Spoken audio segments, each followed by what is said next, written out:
Siapa guru SD? Siapa guru SMP? Siapa guru SMA? Siapa bukan guru? Satu ya, dua. Orang tua ya. Siapa yang anaknya dua? Anaknya umur berapa Pak? 14. 10 dan 4 ibu?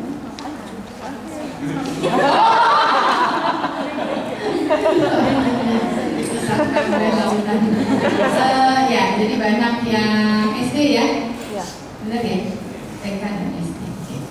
Nah, saudara saya mau sedikit aja gitu. Saya tahu saudara capek ya, jadi saya ubah rencana saya.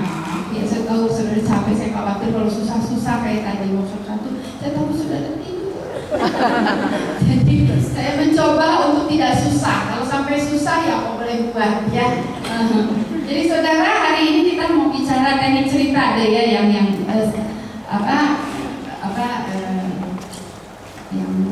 gampang dibilang. Oke. Jadi saudara, berita Injil dibutuhkan anak ya, sekalipun dia anak generasi apapun, alfa, Z, A, beta, gamma, delta, whatever gitu ya, tetap mereka membutuhkan 3 berita ini, yaitu Injil, relasi, dan moral. Ya, jadi 3 ini saudara coba tolong setiap kali baca Alkitab cari berita ini ya. Kenapa saya bilang begini ya? Perjanjian lama saudara itu kisah-kisah menarik banyak ya. Kisah-kisah cerita apa aja coba yang anak-anak suka? Daud dan Goliat. Terus apa lagi? Goliat dan Daud. Habis itu apa lagi? Daud mengalahkan Goliat. Terus apa lagi? Goliat dibunuh Daud. Menarik sekali ya itu ya. Nah, apa lagi yang menarik?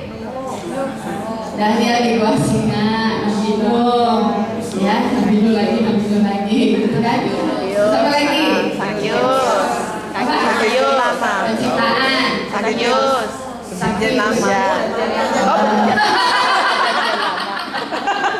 Sakyus di gua singa. Sakyus masuk ke perapian. Sama Lazarus. Ya. Nah, saudara, waktu kita menceritakan perjanjian lama, kadang-kadang ini lupa.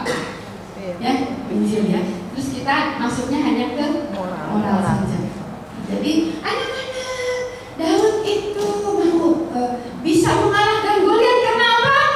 Karena dia berani, gitu kan? Nah, kita masuk ke moralnya, gitu kan? Tetapi sebenarnya di balik semuanya itu ada kisah tentang Injil sebenarnya, begitu, ya. Cuman kan nggak langsung tuh. Saudara mesti baca benar-benar kisah Daud, ya, sampai akhirnya saudara ketemu Injilnya, ya. Saudara ketemu Injilnya di mana, saudara? Kisah Daud. Di mana letak Injilnya? Kita kan tahu Daud itu hebat. Ya, kebetulan kita baru lagi gali tentang Daud, jadi lagi masih anak-anak. Waktu kita dengar cerita Daud dan kita ingat selain Goliat apa saudara? Kisah Batsyeba ya, kisah Batsyeba. Nah saudara, jadi kemudian kita melihat bahwa sebenarnya Daud ini kan pahlawan iman, tetapi ada kelemahan, ya. Nah kemudian dia jadi raja, dia punya banyak mazmur, tapi kemudian dia berbuat dosa lagi, yaitu di puncaknya dosanya adalah menghitung jumlah pasukannya, ya, yang di atas umur 21 tahun. Nah saudara, di mana letak Injilnya? Kalau saudara lihat di pasal itu yang berbicara tentang jumlah itu, kita bisa melihat bahwa sebenarnya di situ ada Injilnya. Ladang tanah yang dibeli oleh Daud untuk memberikan persembahan untuk menghentikan tulah, itu adalah tanah yang nantinya bagi Allah didirikan, ya. Dan disitulah setelah Daud mempersembahkan persembahan, tulah itu berhenti. Dan kita bisa melihat bahwa sebenarnya Kristus jauh lebih luar biasa, yaitu dia menebus ya dengan pengorbanannya. Jadi dengan kata lain kita bisa melihat ya ada Injil. Nah, relasi saudara, kita bisa melihat sebenarnya di dalam setiap kisah-kisah itu ada berita tentang hubungan. Daud misalnya, hubungan dengan siapa saja kita belajar? Hah? Dengan Tuhan. Ya, dia adalah the man after God's own heart. Ya, orang yang sangat dikasihi. Ya, kemarin di sekolah Kristen Kalang Kudus Pematang Siantar, saya bilang setiap saya ngomong the man after God's own heart, semuanya mesti dari dosa. Apalagi hubungan Daud itu dengan Jonathan. dengan siapa? Jonathan. Dengan Jonathan, dengan sahabatnya. Ya, Jonathan adalah orang kedua yang luar biasa. Yang kadang-kadang kita nggak cerita. Kita sering cerita dari sudut Daud terus ya. Saudara pernah nggak cerita dari sudut Jonathan? Ya, memperlihatkan kepada anak-anak luar biasa. Jonathan itu adalah orang kedua yang luar biasa. Dia membela, bukan membela siapa, tetapi membela apa. Ya, kenapa dia bela Daud? Karena dia tahu Daud benar. Tapi bukan berarti dia kemudian benci papanya. Dia mengasihi papanya, tetapi dia bela yang benar tanpa mesti membenci orang yang sebenarnya berseberangan dengan sahabatnya, gitu kan? Dan diceritakan saudara Jonathan terus mati kan? Ya, mati. Jadi itu suatu hal yang luar biasa sekali. Hukuman, kutukan yang diberikan kepada Saul, Jonathan itu terima. Ya.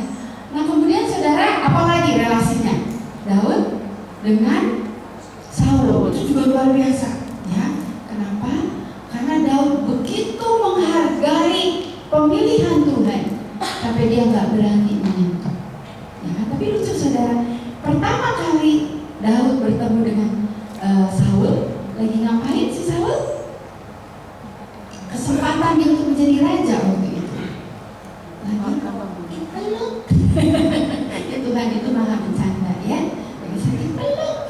Sebenarnya dia bisa mempunyai kesempatan untuk jadi raja dengan cara udah tinggal grek gitu ya, tapi dia tidak lakukan. Waktu dia potong bocahnya dia berdebar-debar. Saudara dengan berdebar-debar, ingat kapan lagi dia berdebar-debar? Waktu dia menghimpun. Dia berdebar-debar. Tapi pertemuan kedua dia dengan Saul tidak disebut dia berdebar-debar, saudara. Kapan pertemuan kedua yang dia dapat kesempatan membunuh? Kapan? Tidur. Waktu lagi tidur Saul. Dia apain? Ambil tombak. Dia ambil tombak. Oh itu pertama, potong kain waktu lagi sakit perut ya. Waktu lagi tidur apa yang dilakukan? Dia curi. Ya, dan dia curi, dia jauhan sedikit, jauh-jauh, terus dia panggil, woi lihat dia jagain rajaku, kamu jagain apa nggak sih? Tuh lihat tuh, saya curi gitu ya. Jadi dengan kata lain si Daud sekarang sudah tidak bergumul lagi tentang saya bunuh atau tidak, tetapi dia justru mau menunjukkan saya tidak akan bunuh kamu karena saya menghargai pemilihan pengurapan Tuhan gitu ya. Itu luar biasa. Banyak hal-hal yang kita bisa gali relasi dari kisah-kisah tersebut, termasuk hubungannya dengan anak ya, anaknya. Ada peristiwa yang luar biasa. Daud ternyata bukan ayah yang baik. Yaitu apa saudara? Tamar. Waktu Tamar diperkosa sama Amnon. Ya itu kan luar biasa. Absalom marah, tapi Daud tuh kayak ya gitu ya. Yang membuka jalan buat Amnon juga dia kan sebenarnya. Daud kan yang sebenarnya membuka jalan untuk ketemu sama si Tamar kan. Tapi terus dari kejadian itu seolah-olah dia tidak berbuat apa-apa sampai 2 tahun berjalan. Absalom akhirnya ambil tindakan, diundang Daud, Daud mau datang gitu kan.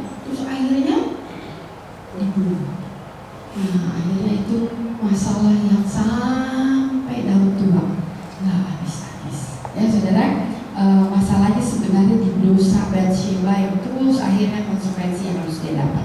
Nah jadi saudara sekalian, berita yang dibutuhkan anak itu 3 hal ini ya, Injil, relasi, moral. Moral juga jangan dilupakan saudara. Jangan sampai anak-anak kita itu rajin berdoa, ngerti Alkitab, tapi perilakunya nol. Ya, jadi kita mesti menolong mereka. Nah, persoalannya nanti waktu di moral sebenarnya yang di workshop tadi, ya, di workshop yang pertama. Waktu kita bicara moral bukan hanya diceritain, tapi anak itu harus melakukan. Anak itu beda sama orang dewasa. Orang dewasa melakukan setelah tahu. Kalau anak melakukan dulu baru ngerti. Nah, saudara yang kelas 3, kelas 4, waktu anak-anak mulai melakukan sesuatu, saudara mesti kasih tahu kenapanya, ya, sehingga dia mengerti berita di balik yang dilakukan. Nah, sekarang saudara, faktor cerita ada apa aja? Yaitu inti cerita, pertanyaan relevansi dan pesan moral. Jadi waktu saudara baca sesuatu, saudara temukan inti ceritanya apa? Ini cerita tentang apa sih? Gitu ya, istilahnya gitu. Waktu saudara baca satu perikop, terus saudara tanya, ini ceritanya tentang apa sih? Ceritanya tentang ini loh, ya kan? Nah kemudian pertanyaan relevansi adalah pertanyaan, oh kalau begitu tentang ini, bagaimana dengan situasi anak saya yang umur segini? Hubungannya apa? Pergumulan anak saya dengan inti cerita itu apa? Setelah itu pesan moralnya apa? Apa yang bisa dilakukan oleh anak saya? Ya, oke, sampai di situ dulu ya. Ini teori sudah 2 teori. Apa tadi pertama? Berita yang dibutuhkan anak adalah Injil, relasi, moral. Rekan-rekan? Ya. Rekan-rekan? Ya. Berita yang dibutuhkan adalah anak, Injil, relasi, dan moral.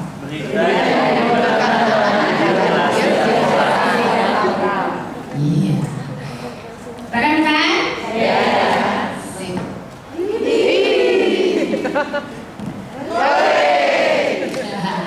Oke, jadi dan yang kedua adalah faktor cerita adalah inti cerita, pertanyaan relevansi dan pesan moral. Faktor cerita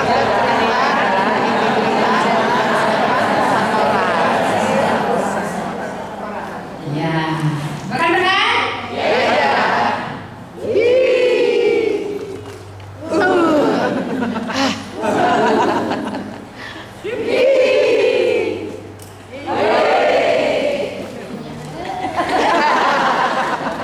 Nah, sekarang saya ingin saudara berpikir perjanjian lama dulu ya. Pilih satu cerita perjanjian lama selain daftar dulunya. Cerita perjanjian lama, pilih satu yang mungkin akan datang saudara cerita. Satu, silakan pikir dulu.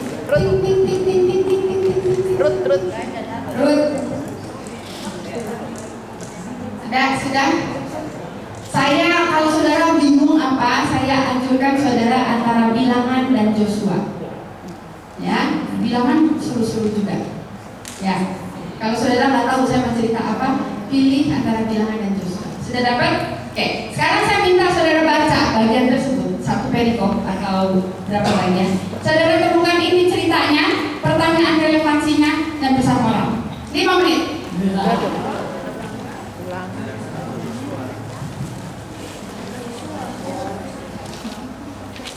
Bilangan tuh ada cerita pengintai, ya, ada cerita diatur tidurnya, apa saya pakai makannya, terus yang awan api, terus balak tadi bilang, boleh kembalikan.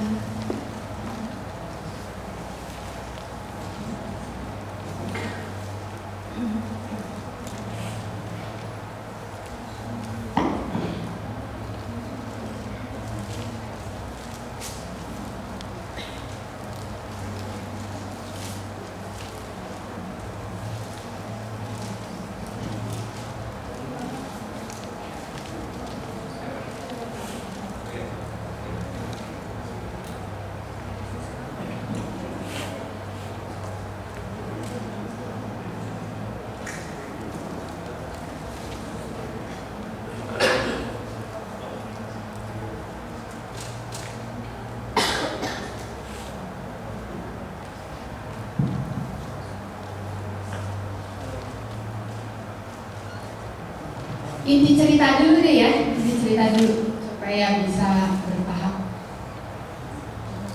Yang sudah selesai menatap ke saya, jadi saya tahu saudara sudah selesai, sudah menemukan inti cerita.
Satu menit lagi ya.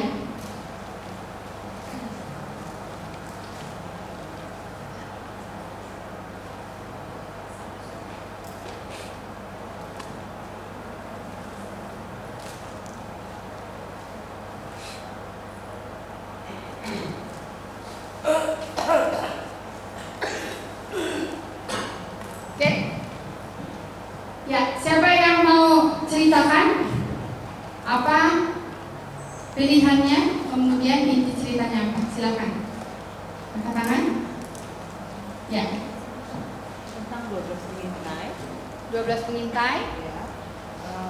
Inti ceritanya adalah bahwa Musa sangat percaya bahwa Tuhan akan memberi kemenangan. Tetapi ke-12 pengintai itu tidak percaya bahwa Tuhan akan memberikan kemenangan. Mereka tidak berani bahkan memberikan kabar yang buruk kepada orang-orang lain. Nah, pertanyaan relevansinya,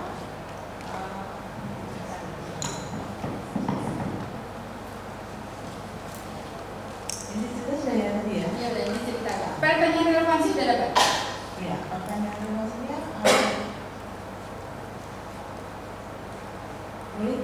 bolehkah kita meragukan kuasa Tuhan? Pesan moralnya bahwa jika Tuhan sudah berjanji untuk memberi kemenangan, pasti dia akan memberi kemenangan apapun keadaannya. Harus percaya padanya. Ya, jadi sebenarnya inti ceritanya adalah tentang iman Musa terhadap janji Tuhan, gitu ya. Kemudian pertanyaan relevansinya, bolehkah kita meragukan janji Tuhan? Pesan moralnya, kalau Tuhan sudah berjanji dia akan menepati, gitu ya. Oke, ada lagi yang lain? Cerita yang lain? Ya, silakan. Saya mengambil pidato perpisahan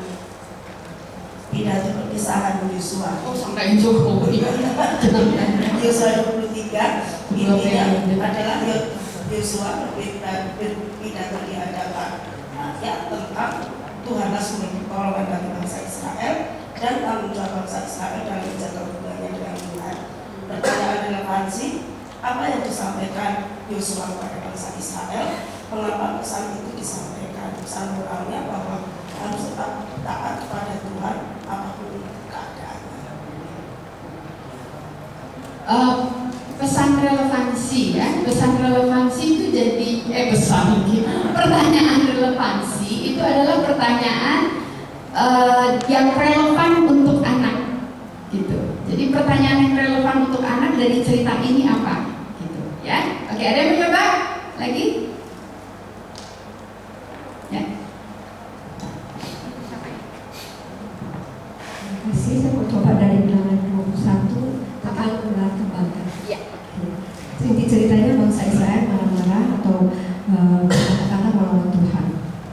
Terus pertanyaan relevansinya, bolehkah melawan Tuhan? Pesan moralnya, kita tidak boleh melawan Tuhan atau kata-kata mengomel-ngomel sama Tuhan gitu. Tidak boleh mengeluh ya terhadap, maksudnya oh gitu ya. Intinya apa tadi? Bangsa Israel melawan Tuhan. Kemudian pertanyaan relevansinya, boleh nggak marah-marah gitu ya, ngomel-ngomel pada Tuhan. Pesan moralnya, kalau itu jawaban. Kalau pesan moralnya gimana saudara? Pesan moralnya dari peristiwa itu. Kalau saya kasih kata kunci janji,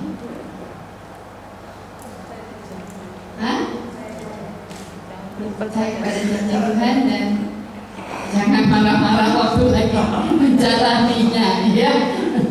Karena kadang-kadang waktu menuju janji Tuhan itu ada hal-hal yang berat yang harus dihadapi. Oke. Nah, saudara, kami pernah pakai bikin kurikulum dari bilangan. Itu menarik sekali sebenarnya.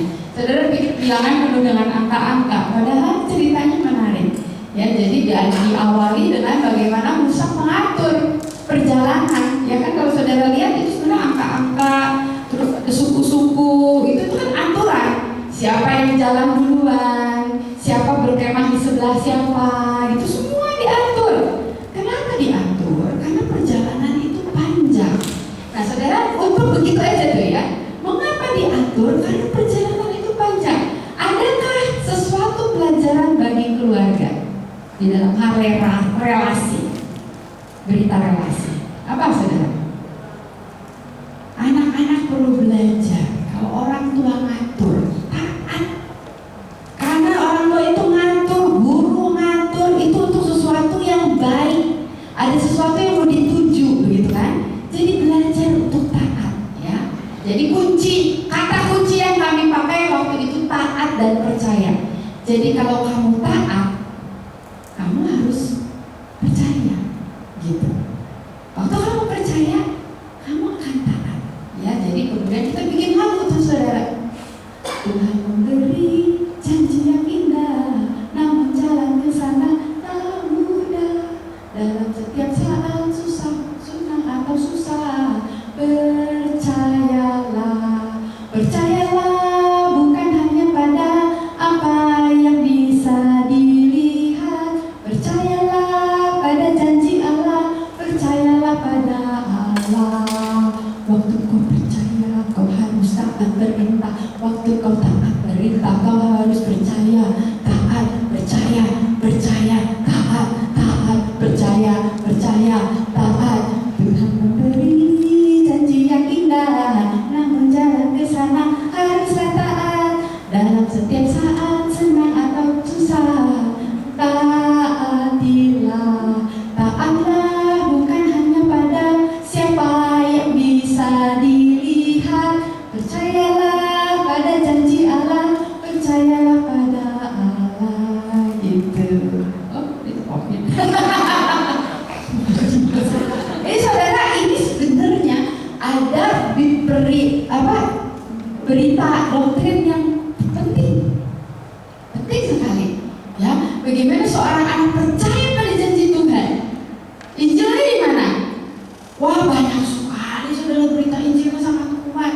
Kalau Kristus menjanjikan mana perjanjiannya itu surga, percaya nggak? Kalau kamu percaya, kamu akan taat. Namun jalan ke sana kan dalam apa? Percayalah, taatlah, kamu akan melihat janji Tuhan yang indah. Jangan belum, gitu ya. Nah, saudara, ini kemudian kita bisa menceritakan banyak hal itu ya. Nah, saya masuk ke dalam susunan cerita. Saudara, waktu kita menyusun cerita, kita akan memikirkan icebreaker-nya apa ya? Ya. Ini pakai metode saya ya. Belum ada bukunya. Kita mikirkan icebreaker-nya apa? Kenapa saudara? Waktu saudara yang guru agama atau saudara ngajar di sekolah, waktu saudara mau cerita itu anak-anak fokusnya masih macam-macam kan, ya baik di sekolah maupun di sekolah minggu mereka fokusnya macam-macam. Apalagi kalau kami bina iman di Sahabat Kristus, kami ada iman sore. Anak-anak baru pulang sekolah, capek gitu ya, ngantuk, ada yang baru bangun tidur siang, ada yang masih kirim-kirim gitu ya. Jadi gimana caranya supaya mereka bangun? Dan itu kan ice breaker namanya gitu tuh, ice break ya, ice breaker gitu, di break gitu kan. Nah, bagaimana kita bikin ice breakernya supaya kemudian bisa masuk ke dalam ceritanya?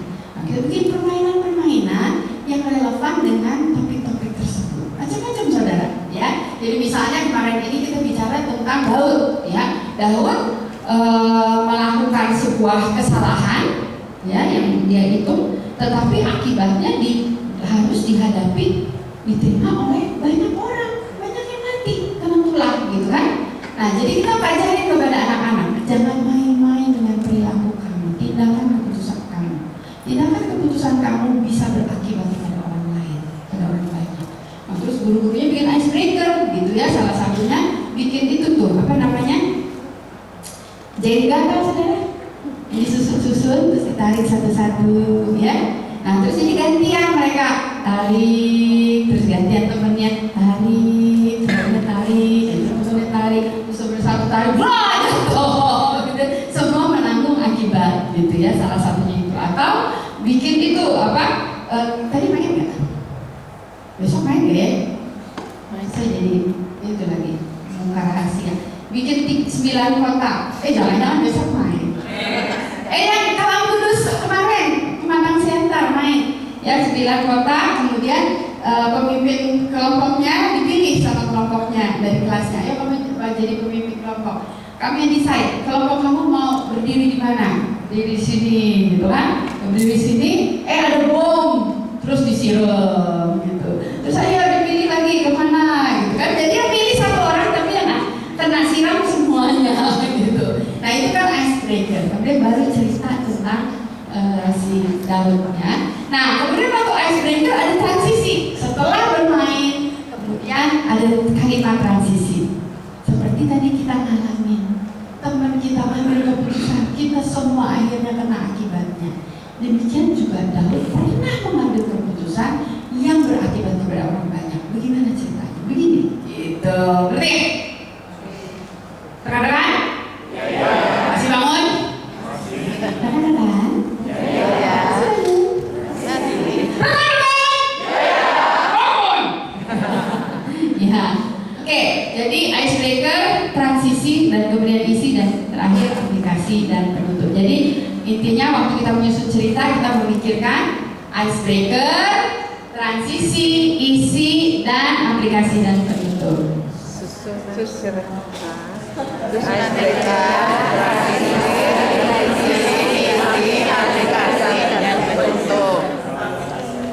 Oke. Sip. Ya.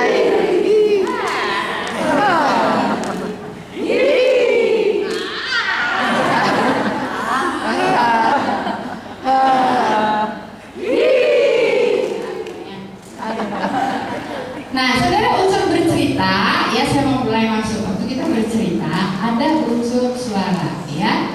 Nah, suara, gaya bahasa, mimik, raut wajah, body language, bahasa tubuh, dan alur cerita dan kepribadian guru. Ya, yang alur cerita tadi sebenarnya kita sudah sedikit bahas. Oke, jadi saudara ada 6 hal: suara, gaya bahasa, mimik, raut wajah, body language, bahasa tubuh, alur cerita, dan kepribadian guru. Hari ini kita tidak bahas semuanya, ya.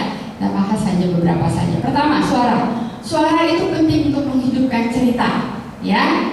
Jadi saudara waktu bercerita, ingat saudara bercerita dengan suara, ya. Pasti kan? Gak mungkin saudara ceritaan gak ada suaranya, kan gak mungkin. Hanya body language saja, gak mungkin. Pasti ada suara. Nah, suara ini penting untuk menghidupkan cerita. Tetapi masalahnya apa yang bisa menghidupkan cerita? Yaitu membedakan tokoh, menggambarkan suasana emosi, memberikan penekanan hal penting. Itu suara berfungsi untuk itu, membedakan tokoh, menggambarkan suasana emosi, memberikan penekanan hal penting, ya. Nah, saudara, sekarang waktu membedakan tokoh, contoh, ya, suara normal biasanya dipakai oleh narator diceritakan, ya. Seperti tadi waktu saya membawakan firman, saya jadi narator, saya pakai suara biasa, gitu kan.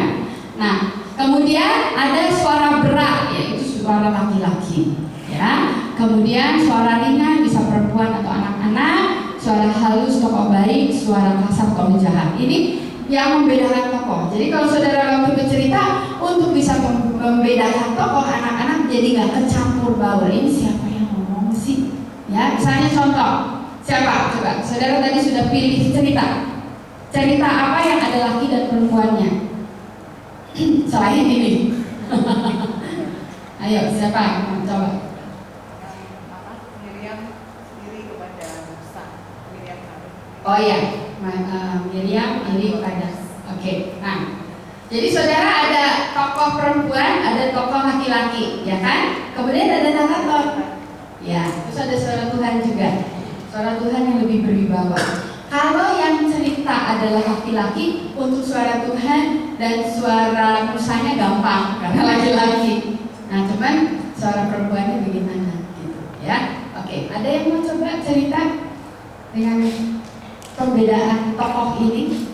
Begini saja, semuanya cerita, ya. Silakan saudara mencari tokoh tersebut, cerita kepada teman sebelahnya, ya, silakan. Dengan menggunakan suara untuk membedakan tokoh ini. Ya. Hah? Oh, nggak harus cerita ini, tetapi di dalam cerita itu membedakan suara laki-laki, perempuan, dan anak-anak.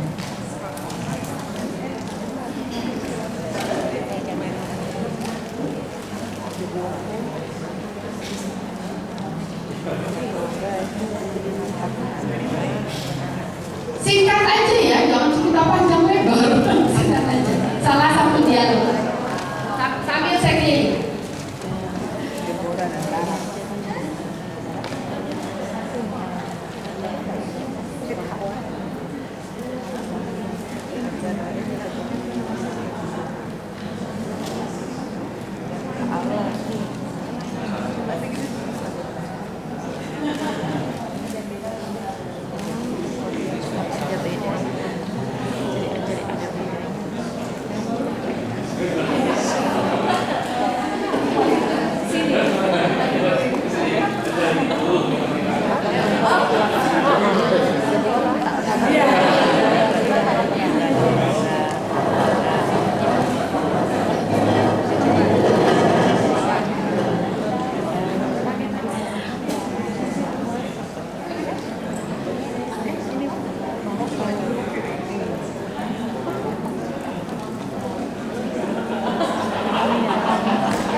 ini suara normal narator. Ya. Pada suatu sore hari di rumah Potifar hiduplah seorang laki-laki bernama Yusuf. Yusuf dipercaya oleh Potifar untuk apa ya? Untuk mengatur seisi rumah Potifar kecuali istrinya. Yusuf sedang bersih-bersih rumah.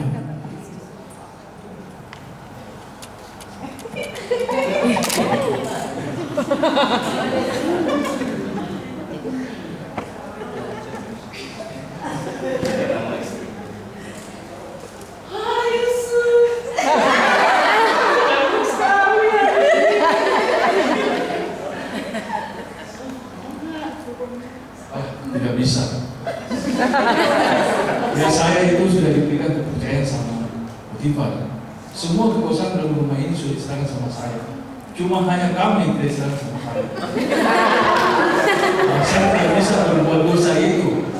Nah, apalagi saya nanti tidak bisa berbuat dosa terhadap kepada Allah. Suami saya nggak pasang CCTV di sini.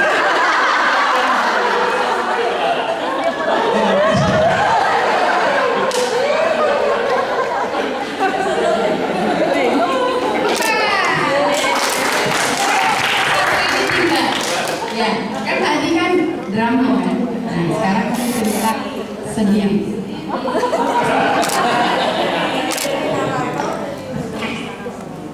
Cerita Ya persis kayak tadi. Oh, iya. Cuman yang menjadi Yusuf juga kamu juga. saya sendiri. Ya, suatu kali Anak kelas berapa? kelas 5-6 lah ya, kelas besar ya. Jadi pada suatu kali Yusuf dipercaya oleh Potifar di rumahnya untuk mengatur sisi rumahnya. Jadi gimana ya? Saya Yusuf. Saya bersyukur ya. Saya dikasih kekuasaan di rumah ini dan dikasih kepercayaan. Jadi saya harus menggunakan ini dengan sebaik-baiknya. Karena saya percaya bahwa dari hal kecil, hal sedang, hal besar yang saya lakukan itu semua untuk Tuhan saya. Tapi ketika melewati setiap hari ya menjaga rumah ini, tiba-tiba datang nih seorang wanita yang selalu wanita yang selalu berusaha menggoda pria. Datanglah Tante Potifar.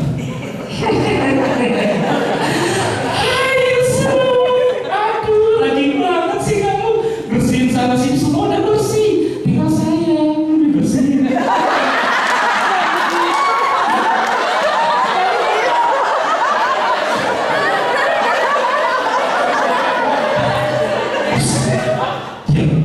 Saya Yusuf.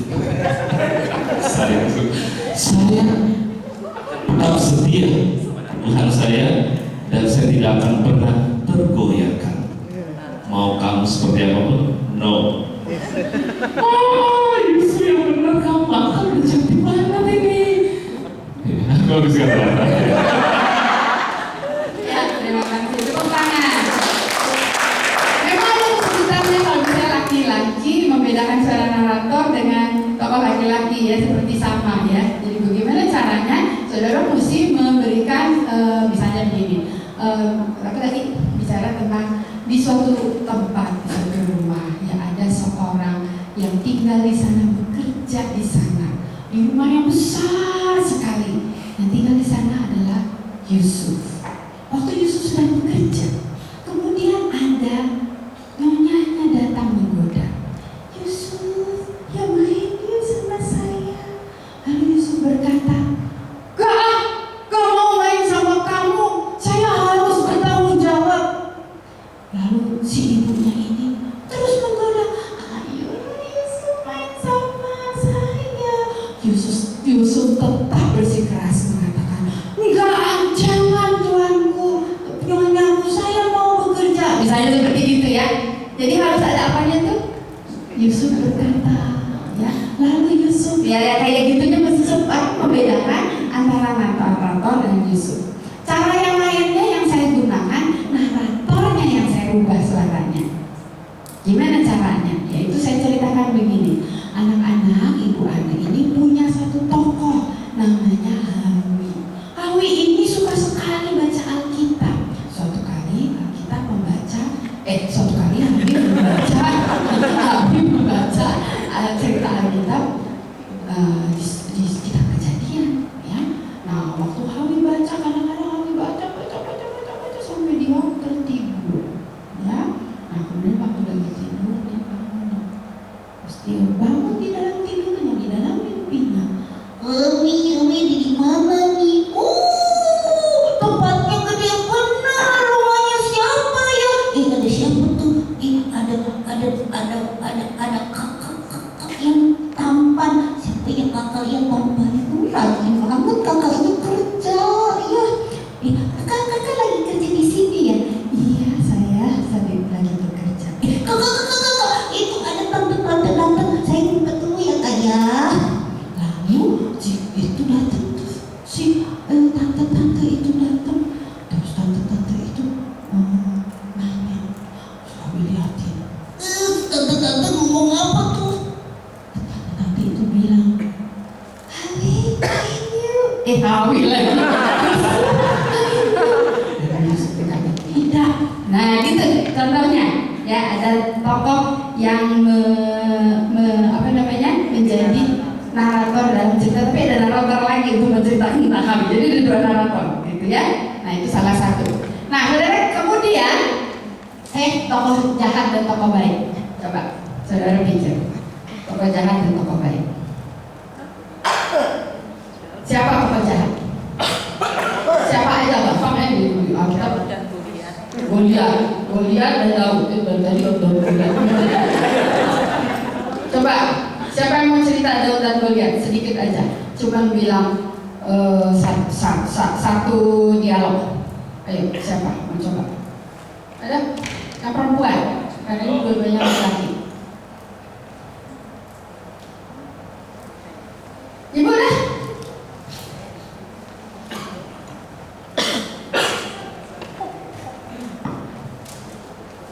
Benar. Suatu hari Daud datang ke suatu tempat di mana sebagai seorang raksasa yang besar sekali. Hei, siapa kamu? Siapa kamu? Anak kecil membawa tongkat seperti itu. Saya Daud. Kamu besar sekali tapi kamu berani melawan anakku ya? Kamu anggap aku sebagai anjing. Mengapa kamu membawa tongkat seperti itu? Aku akan mengalahkan engkau. Aku akan mengalahkan engkau karena engkau sudah mengata-ngatai anakku.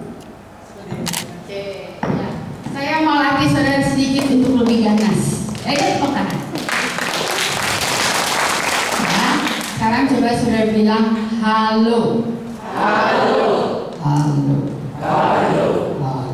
Halo. Karena kalau dibikin halo itu kan lebih berwibawa. Ya, berwibawa. Halo. Saya adalah Raja yang bijaksana. Kalau saudara mau bikin dia lebih jahat, bagaimana cara? Dibikin getaran. Saya adalah jagoan. Tidak ada yang bisa mengalahkan saya.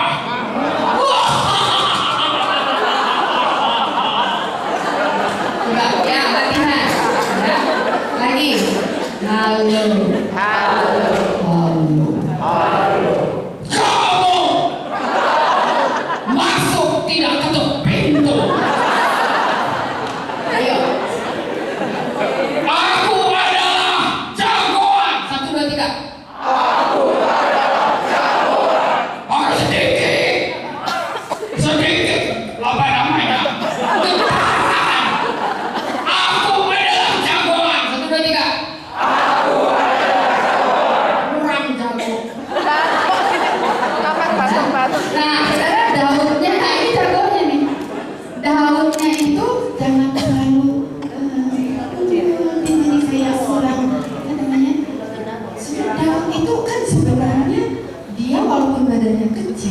dia kekasih ya gitu. Jadi, hai Goliat, engkau telah menghina Allahku.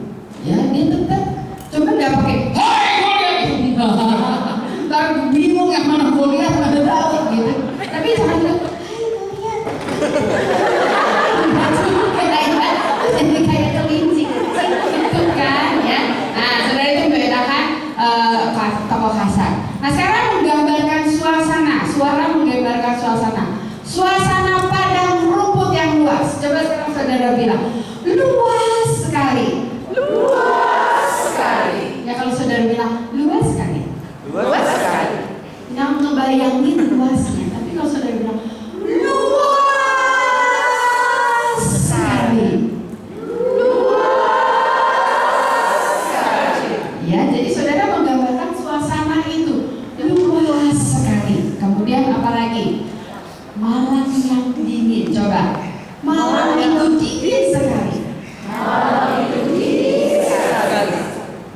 Belum kedinginan. Dikit kalau waktu saudara bilang tuh kayaknya kita kedinginan. Ayo, 1, 2, 3. Malam yang dingin sekali. Dingin sekali. Itu malam itu dingin. Ya, terus suasana pesta yang riang gembira. Waktu itu pestanya meriah. Waktu itu pestanya meriah sekali. Ya, kalau saya bilang waktu itu pestanya meriah. Waktu itu pestanya meriah. Waktu itu pestanya meriah. Waktu itu pestanya meriah. Ya, jadi kalau saudara waktu pestanya meriah pasti saudara bilang, waktu itu pestanya meriah sekali. Coba 1, 2, 3. Waktu itu pestanya meriah sekali. Iya, jadi anak-anak juga melihat saudara, wah, gitu kan? Oke, suasana tebing yang curam. Tebingnya sangat curam. Coba.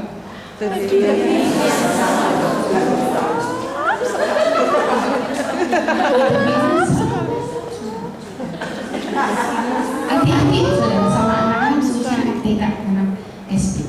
Saudara hati-hati dengan kata curam. Kalau saudara nggak jelas, dia bilang, oh tebingnya curam ya. Curam. Curam. Mesti jelas. Tebingnya curam. Jadi kelihatan curam, kelihatan ke bawah. Tebingnya curam. Ya, kalau tebingnya curam. Main apa sih tebing sih tebing? Saudaranya penting. Suasana kamar yang pengap. Misal penjara. Siapa ini penjara? Paulus di penjara di dalam ruangan yang pengap. Ayo. 1, 2, 3. Paulus di penjara di dalam ruangan yang pengap sekali. Paulus di penjara di dalam ruangan yang sangat pengap. Ayo lagi 1, 2, 3. Paulus di penjara di dalam ruangan yang Coba saudara bisa tambahkan menggambarkan pengap. Boleh ditambahkan lagi.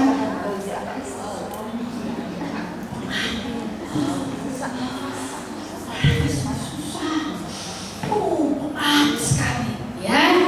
Oke, nah gambarkan suasana ini.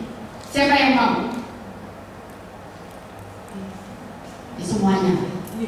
Siapa yang mau? Ada yang mau? Bu Yani boleh lihat sebelah sini, saya lihat sebelah sini. Yuk, silakan ceritakan gambar itu. Suasananya ya, suasananya.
Yesus dan murid-murid lagi di atas perahu. Tiba-tiba ada angin ribut yang sangat kencang sekali. Mereka semua ketakutan. Tapi Yesus berkata, "Diam, tenang." Seketika angin ribut berhenti dan semua menjadi tenang. Terima kasih.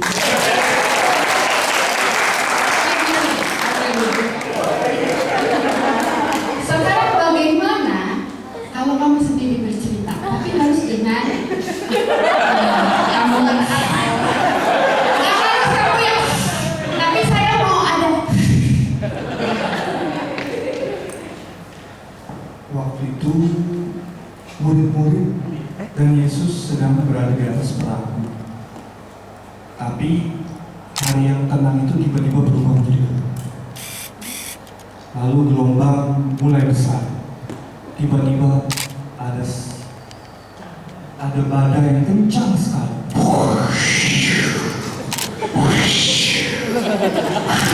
Kapalnya tergoncang sangat. Saya nggak bisa berkata.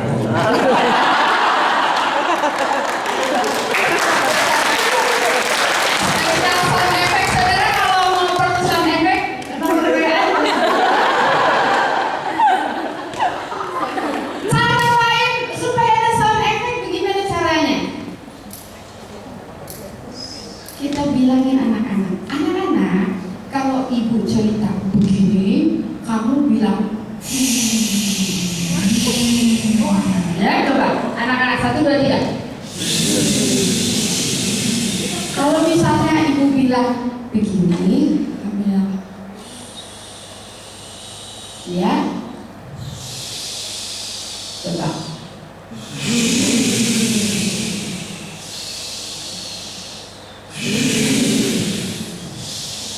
Ya, kayak saya cerita ya. Waktu itu Tuhan Yesus sedang naik perahu, angin sepoi-sepoi. Tapi kemudian datang badai. Tuhan Yesus bilang, "Hai badai, berhenti." Berhenti ya. Terus dalam badai itu diam. Gitu ya, kok ya orang kencing sih. Pakai gue. Oke, alam dingin. Nah, ayo ceritakan ke sebelahnya. Biar pilih-pilih.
memasuki kota Yerusalem.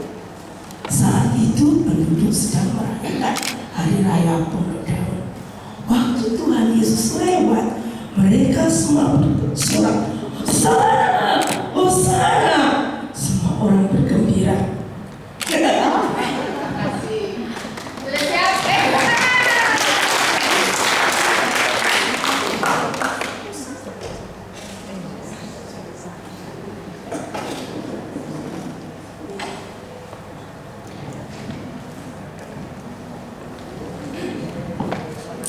Suatu ketika waktu Tuhan sudah tiba, sebentar lagi dia akan menuju kayu salib.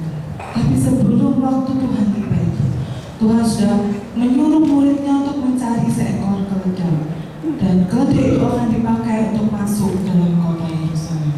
Wah, suasana pada waktu itu begitu banyak orang berkumpul dan membawa daun palma itu dan menyeru-nyerukan, Hosana, Hosana.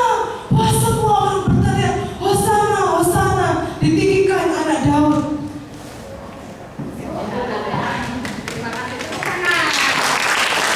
Jadi suasana gembira, hosana. Nah, jadi saudara, kemudian suara untuk memberi penekanan hal penting, ya. Jadi misalnya dengan keras dan mantap. Misalnya contohnya apa penekanannya? Misalnya tadi ya, Tuhan datang sebagai Raja Yesus Raja, misalnya gitu ya. Jadi ada penekanan yang mantap dan keras dan mantap. Coba saudara ngomong, Tuhan datang sebagai Raja di atas Raja. 1, 2, 3. Tuhan datang sebagai Raja di atas raja. Ya. Kemudian pengulangan dengan nada makin tinggi. Jadi misalnya apa? Ya, Hosana, Hosana, Hosana. Coba 1, 2, 3. Hosana, Hosana, Hosana. Ya, jadi penekanan makin tinggi. Kemudian suara berbisik. Misalnya apa? Contoh.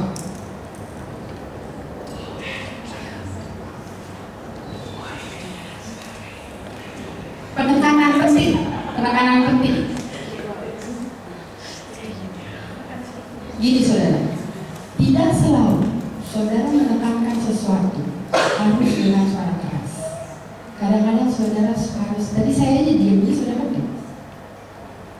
Jadi kita penting sekali menggunakan berbagai macam suara, termasuk suara ya. Jadi saudara untuk menarik perhatian kemudian memberikan tekanan.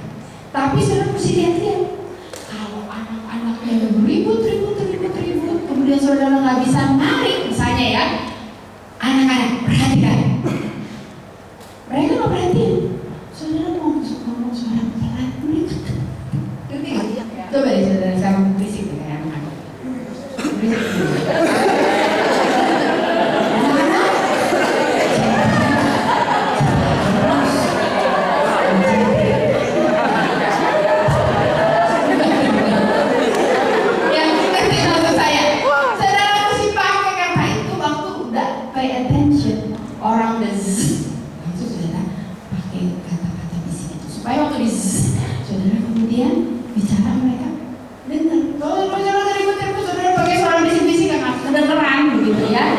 Oke, pengucapan tanpa suara, ya termasuk sama kayak tadi.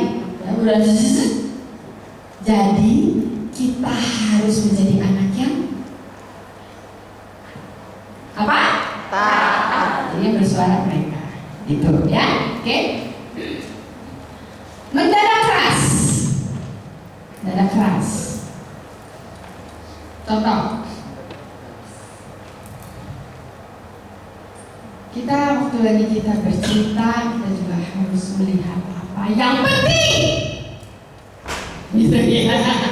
Apa yang penting? Kadang-kadang itu cuma memberikan perhatian, gitu ya. Terus saudara mesti mengulangi lagi. Kadang-kadang cuma akan belok siapa sih, gitu ya. Jadi kita harus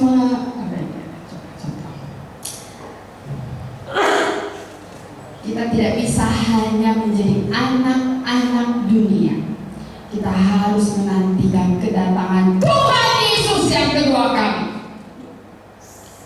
Tuhan Yesus akan datang kedua kali. Ya. Ngerti saudara? Waktu ulangi lagi dengan nada yang mungkin berbeda. Tapi anak-anak udah kedengeran ya. Menggambarkan suasana emosi. Sedih. Cari cerita yang sedih. Janda, Jumain, apalagi? Coba cerita kesedihan. Ya, Biani boleh lihat. Sebelah situ, Biani.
Guru senior.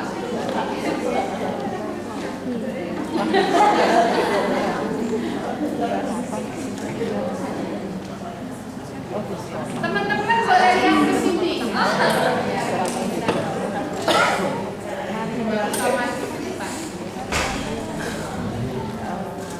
Adik-adik, kita mau mendengarkan satu cerita. Ada kakak beradik, ada 2 kakak perempuan dan satu laki-laki. Tetapi suatu saat adiknya yang laki-laki itu sakit, dan kedua kakaknya itu yang bernama Maria dan Marta mendatangi Tuhan Yesus. Tuhan, adikku sakit hari ini Tuhan. Tetapi Tuhan Yesus masih dengan murid-muridnya masih menyembuhkan orang-orang yang datang pada Tuhan Yesus. Kemudian apa yang terjadi adik-adik? Si adik laki-lakinya yang Lazarus itu meninggal akhirnya.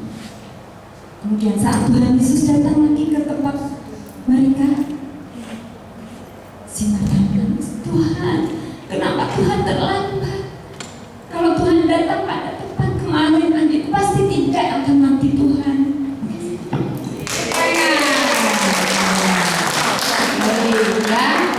Oke, marah. Nah, kita mau lihat dulu yang nih marah. Contoh.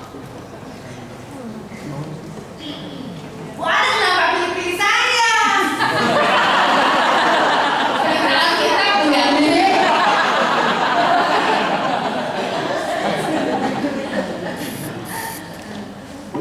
Marah ya?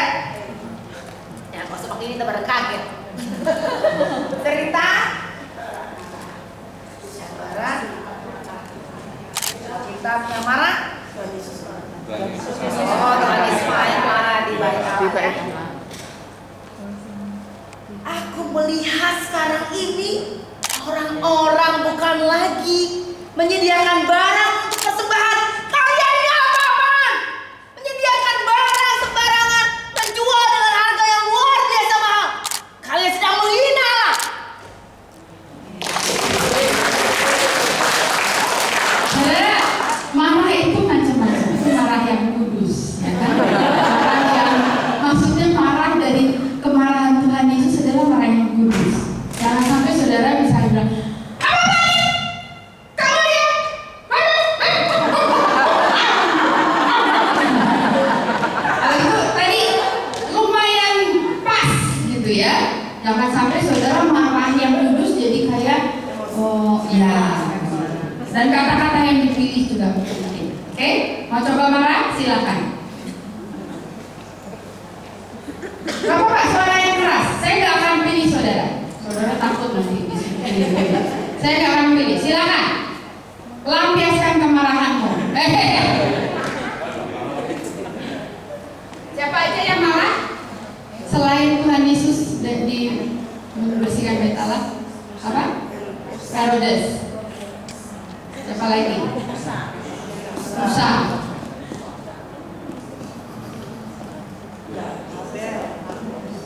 Siapa? Esok. Ya, esok. Ya, kok marah lebih susah ya kayaknya dari lebih sedih ya? Sedih cepat gitu. Ayo marah silakan. Yakub marah.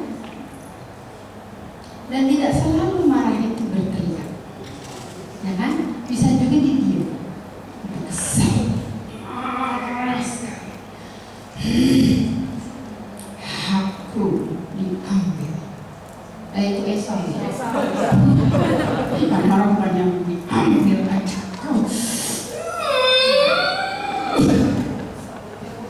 Pengen patahin. Oke, Harun lebih susah. Kalau sedih lebih gampang daripada Harun. Tahu Harun kan? Bukan Harun.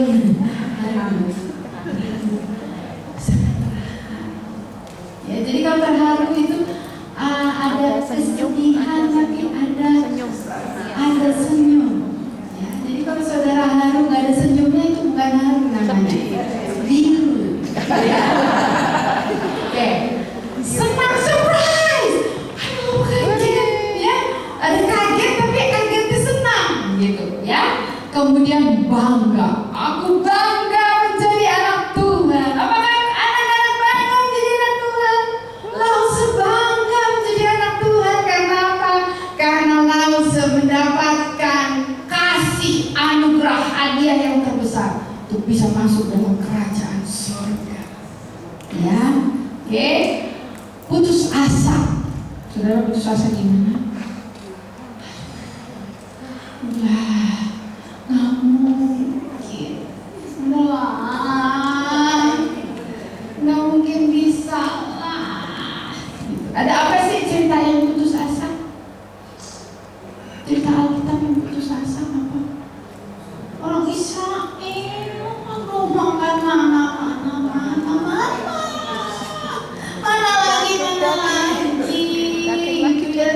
Kayaknya udah mau balik aja ke Mesir, ada semangka, ada segala macam enak-enak di sini. Gitu ya, ada kekesalan, rasanya nggak mau maju lagi, begitu ya. Oke, nah dari semuanya itu saudara perhatikan nggak? Saya perhatikan saudara-saudara dari tadi olahraga wajah, ya kan? Oke, kalau kita lihat kening. Ya, kening tanpa saudara bicara, kening saudara bisa berbicara.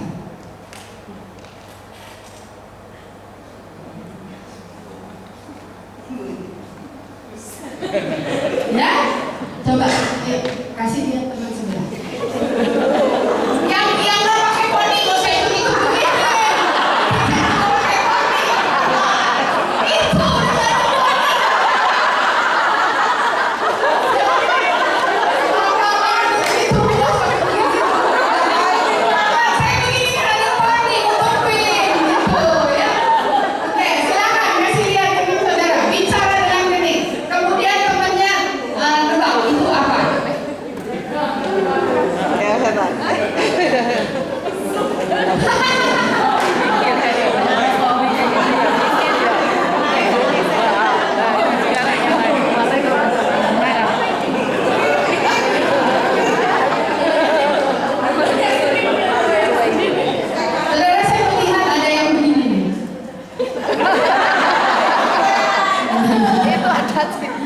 jadi apa?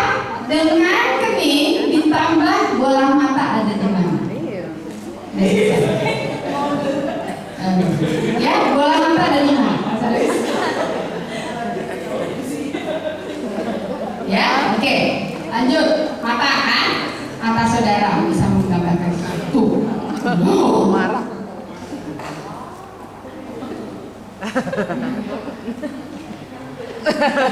Ngantuk berat itu.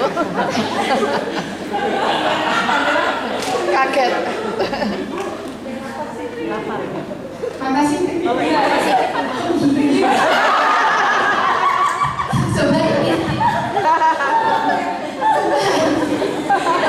Nah, karena itu saudara yang matanya terlalu kecil, saya nggak bilang sempit, yang terlalu kecil, saudara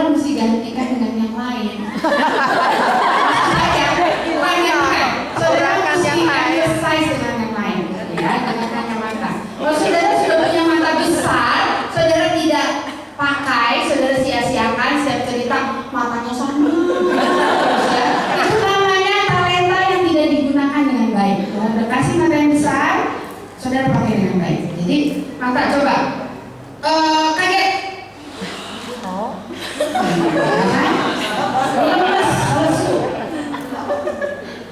marah, bisa ingin tahu, mencari-cari,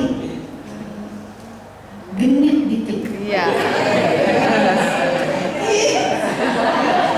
merayu, jangan dilakukan ya.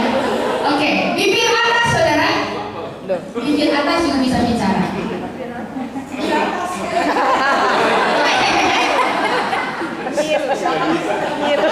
Bibir atas ya.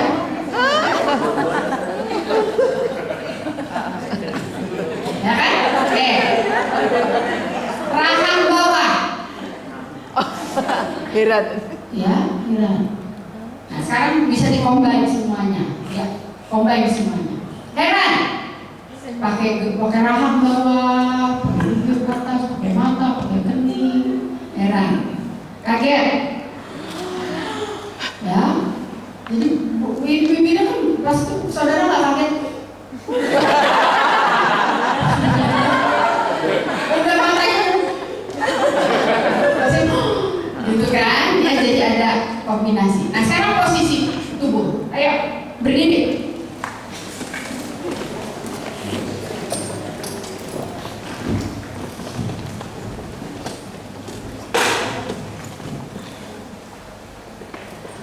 Males,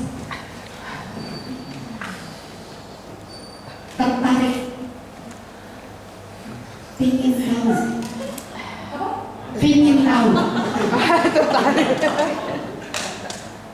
siap-siap lari,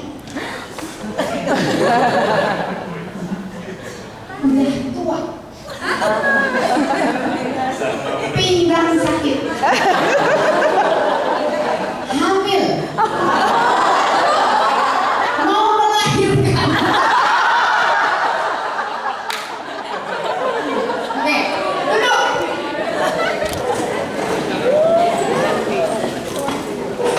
Semangat. Bosen. Nunggu.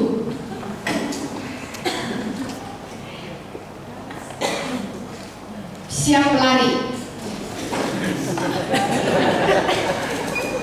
Mobil ngebut. Ngerem.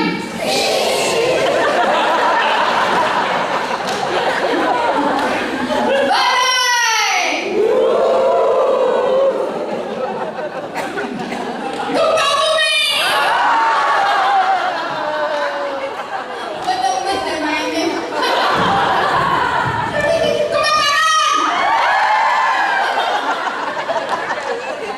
Oke, letak tangan. Jadi saudara waktu saudara ngajar, saudara perhatiin.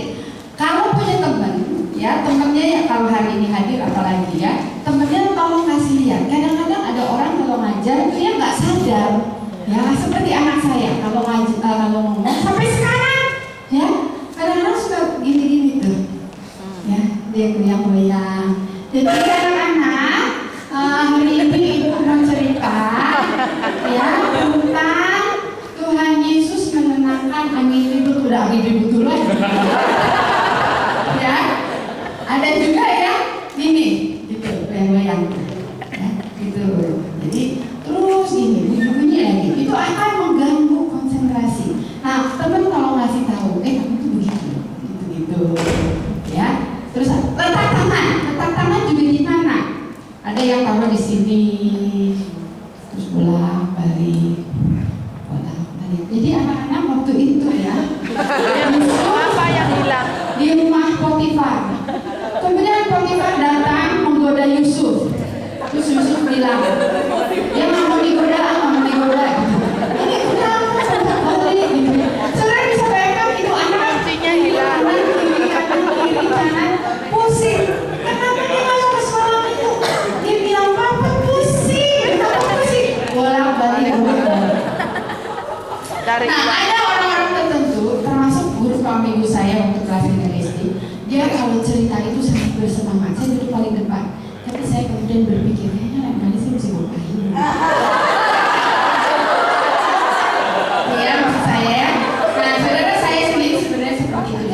saudara tipe orang yang kalau ngajar suka memberikan curang, mundur dikit, ya, oke?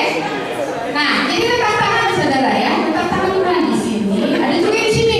Nah, suami saya sudah perhatikan, jadi semua begitu tuh. Tapi kalau korban, kamu rapat. Jadi anak-anak, hari ini langsung Kedinginan. ya, Kedinginan dia. cerita bahwa apa itu namanya? Ya, tunggu, langsung lupa. Jadi tangan di sini. Ada juga yang ke Di belakang. cerita gini dia. Cewek lagi. Anak-anak. Ruth itu adalah wanita yang cantik ibu, gini gitu. Waktu saya. Ruth cerita, Ruth adalah wanita yang cantik, anak-anak. Ya. Sampai bos itu senang sekali sama dia.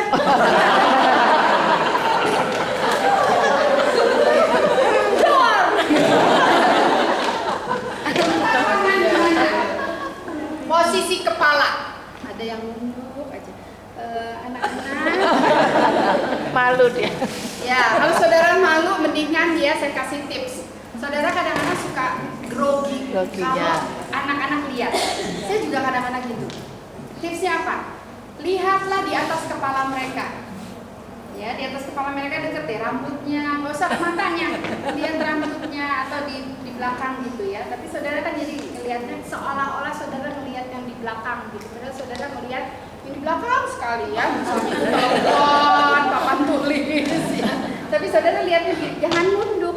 Kalau saudara nunduk, anak-anak pasti ambil HP. Udah, ada liatin gitu kan. Nah, saudara begitu, itu jauh lebih baik. Saudara latih dikit demi sedikit untuk lebih confidence. Confidence itu perlu saudara kalau ngajar. Ya, tatapan mata kita penting. Jadi kalau misalnya ada yang ngantuk atau yang gimana, saudara bisa kemudian lihat. Walaupun kata-kata saudara tidak menegur, ya nggak bilang ayo kamu jangan main HP atau saudara cuma cerita aja seperti biasa. Kemudian saudara bilang ya jadi anak-anak nih main HP misalnya ya. Ya anak enggak, aku bilang enggak. Ya jadi anak-anak ya ya ngerti gak saudara?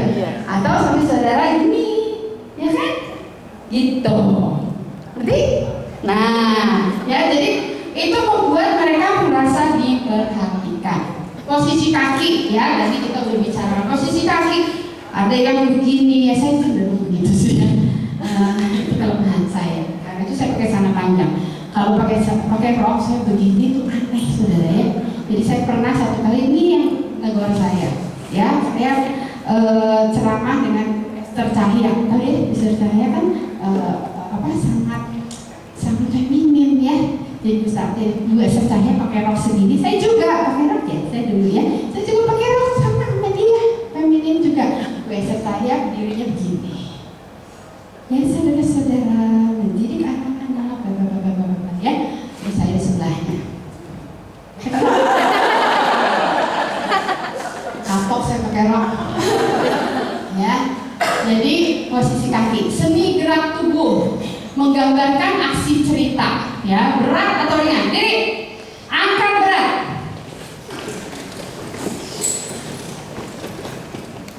Ya, 1, 2, 3, angkat.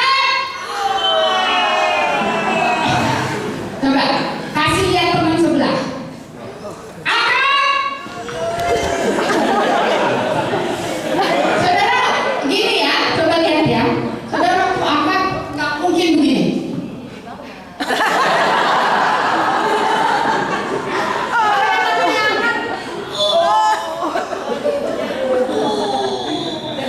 Ya, saudara bisa.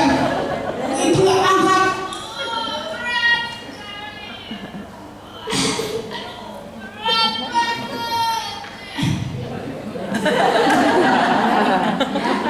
Ringan, angkat ringan. 1, 2, 3. Iya, silakan dulu.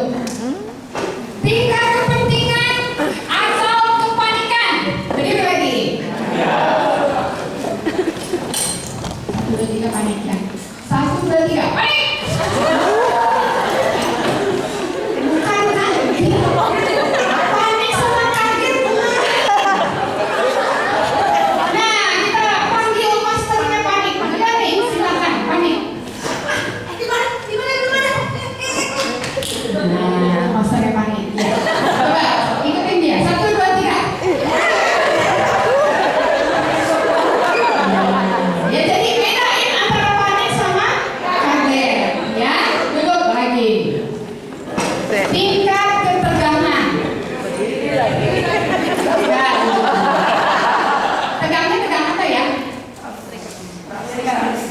tegang, Mobil ketakutan.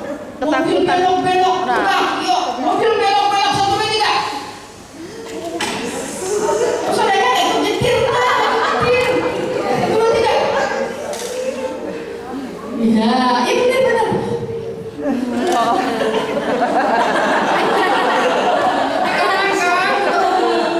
Kan? Ya. Oke. Tingkat jangkauan. Jauh, mau ngambil jauh. Jauh, nggak nyampe. Jangkauan tinggi. Ya kan sudah. Tinggi nggak nyampe. Ya, oke. Tingkat kehati-hatian. Ya, begini. Meniti jembatan hati-hati.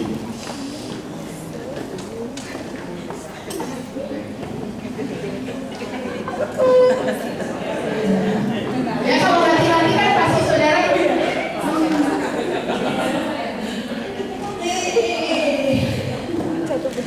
Coba sekali lagi. Saudara ke arah sana semuanya. 1, 2, 3.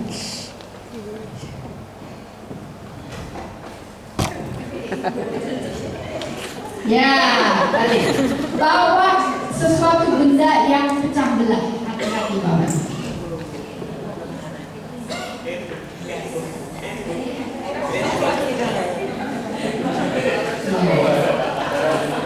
Menyentuh teman saudara dengan hati-hati.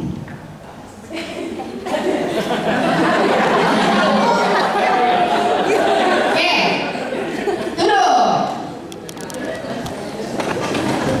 Capek nggak saudara? Capek dong. Tingkat keletihan, bukti sampai. Semangat. Oke, tingkat kejutan. Kejutan ada yang kejutan yang agak kejut banget, sangat kejut. Ya, kejutan tingkat rendah, kejutan tingkat sedang, kejutan tingkat tinggi.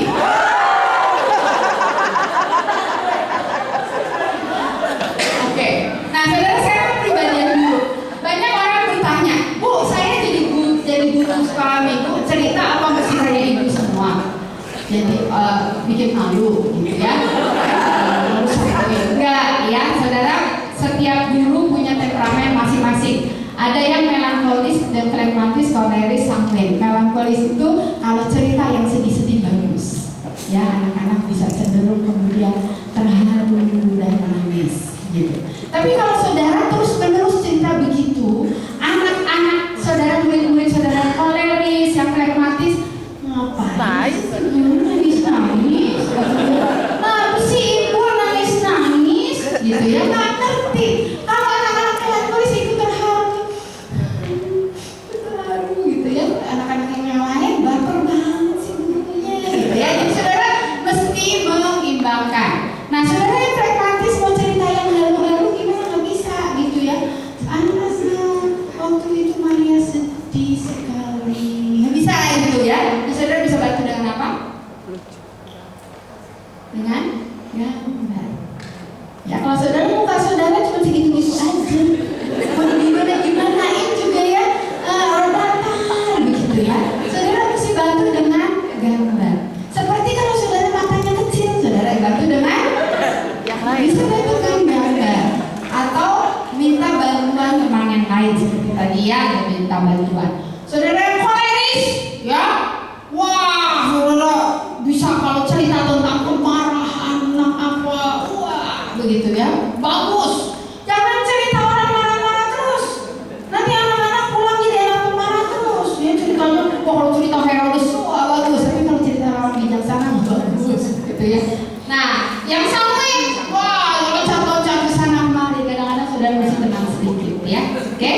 Jadi ini kemudian kepribadian guru juga budaya ya, ada budaya tertentu di daerah tertentu. Saudara kan macam-macam nih, ada yang dari Papua, ada dari Sunda, mungkin lebih tenang ya. Kalau saudara orang Papua, orang yang bertak-bertuk apa? Budaya mana? Batak. Saudara Batak terus ngajar di Bandung gitu ya. anak-anak Bandung mungkin suaranya keras banget, dimarahin terus. Padahal bukan dimarahin terus, saudara emang suaranya kenceng gitu ya. Saudara mesti aware sedikit tentang budaya. Sebaliknya saudara-saudara Sunda, saudara ngajar di Medan, lemah, lembut, begitu terus menerus, anak-anak di Medan rasanya boring mungkin ya. Jadi saudara perhatikan budaya. Oke, jadi saudara ini sekian. Ada yang mau tanya? Masih ada waktu? 2 menit. Berapa? 2 menit. 2 menit nanya. Saudara selesai nanya, terus kita selesai. Baru jawab. Bagaimana batasan-batasan dalam improvisasi sebuah dialog? Karena di Alkitab pun ada dialog. Kita kadang-kadang sebagai guru juga ada improvisasi. Nah, mana yang boleh, mana yang enggak, karena nanti tidak sesuai dengan Alkitab. Oke. Ada bagian-bagian tertentu yang naturally, yang maksudnya saudara bisa membayangkan kejadian itu bisa jadi seperti sedemikian. Misalnya contohnya Nabi Nuh membawa binatang masuk, ya. Kemudian misalnya Nuh bilang sama anaknya, itu bawa ajak kura-kuranya bawa masuk. Gitu. Itu sesuatu yang tidak membahayakan teologinya, ya. Tetapi kalau saudara terlalu improvisasi, merubah moodnya, kayak saya tadi contohnya, Tuhan Yesus membolak-balikkan di Bait Allah, ini saudara tambahkan cambuk, kamu, awas ya, lain kali kamu datang lagi ke Bait Allah dengan begini, saya cambuk kamu. Itu kelewatan itu Maya, cukup kayak begini tadi udah deg-degan anak-anaknya. Jadi saudara mesti lihat konteksnya, jangan terlalu berlebih.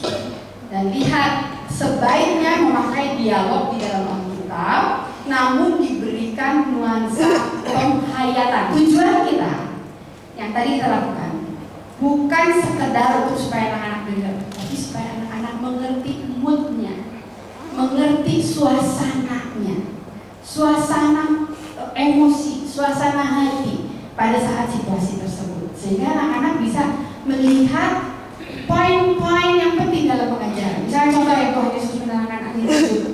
Kalau saudara tidak bisa menceritakan ketakutan yang luar biasa, bagaimana anak-anak bisa menghargai kuasa Tuhan, menenangkan, memberikan damai. Ngerti maksud saya? Jadi antagonisnya itu untuk tujuannya supaya bisa mendapatkan inti dari pelajaran. Kira-kira menolong? Ya, sudah selesai? Wah, yuk kita berdoa. Mau makan ya? Ya. Siapa yang berdoa? Siapa yang berdoa? Para yang selanjutnya? Oh, saya aja nih. Ini kan habis ini kita udah berdoa ini. Oh, akhirnya kita berdoa ya. Tuhan, kami sungguh bersyukur untuk kepercayaan Tuhan berikan pada kami. Kami diberi kepercayaan untuk mengajarkan firman Tuhan yang sangat kudus, yang sangat suci, yang sangat berharga untuk anak-anak murid kami. Tuhan, kalau anak-anak murid kami tidak mendapatkan pengajaran di rumah, kami mohon Tuhan berikan kepada kami kesungguhan supaya kami bisa memberikan firman Tuhan ketika mereka datang ke sekolah minggu atau ke sekolah. Namun kami juga berdoa supaya orang tua di dalam kelas kami masing-masing, mereka juga boleh belajar sedikit demi sedikit untuk mengajarkan firman Tuhan kepada anak-anak.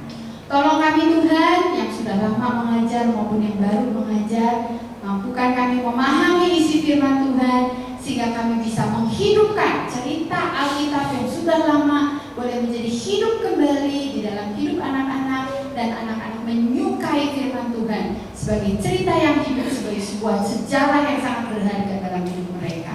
Di dalam nama Tuhan Yesus kami berdoa. Amin. Saudara, saya sedikit saja tambahkan, saya lupa ya. Maksudnya gini, kita kan bicara tentang sinergi ya. Jadi guru juga perlu membantu orang tua untuk bisa menceritakan cerita kita pada anak-anak.